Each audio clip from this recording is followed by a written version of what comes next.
بەیادی گەنجێتی سەردانی ئەم مەزارگەیە دەکات. لە پاش خوێندنی فاتیحە پەڕۆیەک وەک جۆلانێ هەڵدەواسێ. ئاوە ئەلکا لە نیازی دڵی. سۆیبە ئەیەوێ وەک سەردەمی گەنجی نیەتێک بخاتە دڵیەوە و بەردێک هەڵواسێ بە کێلی مەزاری پیر ئەلیاس.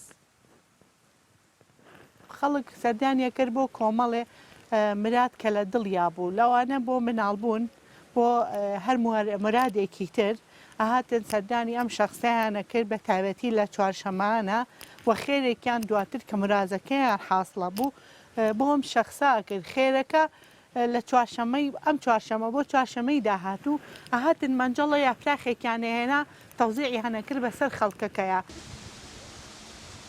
ئێرە مەزارگەی پیر ئەلیاسە.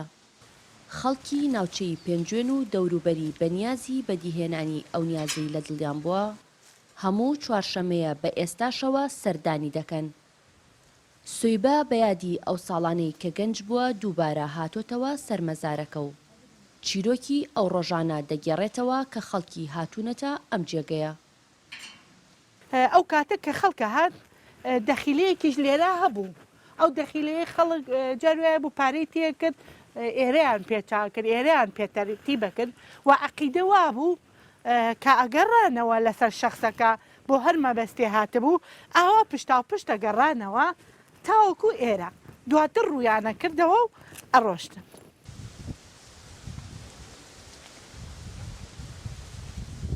هەندێک جار خەڵک زۆر لە دوورەوە لەم لاو لەولاوە هاتن ئەم مێلۆیەیان دروستە کرد بەم شێوەیە کە بینن مێلۆکە جاروایە بوو گەڵادارێکی تێکە و جاروایە چیلکەدارێکی تێکە و عادەت وا بوو ئەوە ئەو کەسەی کە مرادەکەی ویست ئەو چیلکەیە ئەبر ئەی خوارد بۆ ئەوەی کە مناڵی بێت. چیرۆکی ئەفسانەی هەیە سەبارەت بەم مەزارگەیە.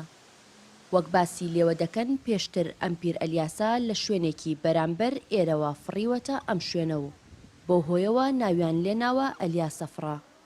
پێشتر گەنجان بە کچ و کوڕەوە سەردانیان کردووە بە مەبەستی بەدیهێنانی ئاواتەکانیان و نیازی دڵیان.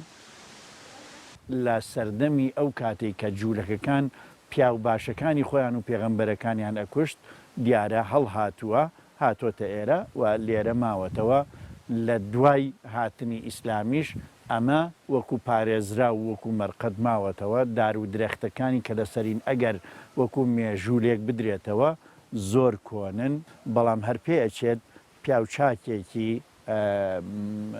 ئاینی بوو بێت هاتووە لێرە جێگیر بوو و لێرە کۆچی دوایی کردووە. مەزارگەی پیر ئەلیاس کە بە ئەلیاسە فڕە ناسراوە لە نێو شارۆچکەی پێنجوێن مێژوویەکی کۆنی هەیە و ئەگەر کەسێک بەنیازی لە دایکبوونی منداڵێک سەردانی ئێرەی کرد بێت ئەوە لێرە پارچەیەک پەڕۆی وەک جۆلانێ هەڵواسیوە و لە پاش هەفتەیە سەردانی کردوتەوە.